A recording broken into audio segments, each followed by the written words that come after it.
gözəl balalar, sizə təzə nağıl var. Biri var, biri yoxdur, söhbət uzundur, çoxdur. Vardı bir baba nənə, qulaq verin siz mənə.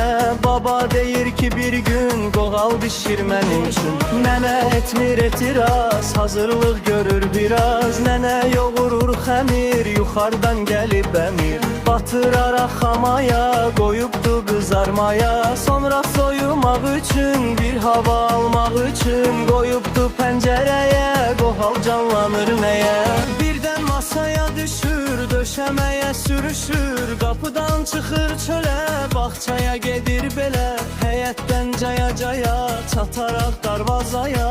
Darvazadan küçəyə, yuvarlanır məhləyə. Nə çox gedir, az gedir, yoluna davam edir. Meşələrə yüksəlir, bir dovşana rast gəlir. Dovşan deyir, ay qoğal, səni yeyəcəm dərhal. Deyir ki, dəymə mənə, mahnı oxuyum sənə.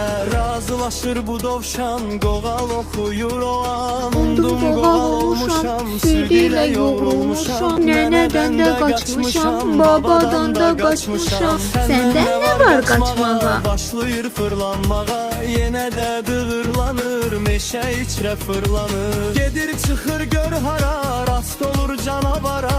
Canavar da söyləyir, qoğala bu cür deyir. Mən səni yeyəcəyəm, özüm nuş edəcəyəm. Qəmlənir yenə qoğal, deyir ki buna dərhal. Mahnı oxuyum sənə, rəhm elə nollar mənə.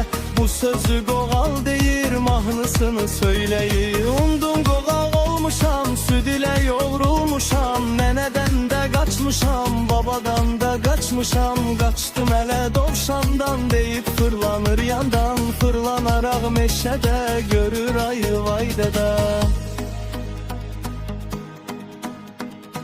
Ayı da buna deyir, onu yemək istəyir. Yenə eyni sözləri, həmin o şeirləri ayıya da söyləyir.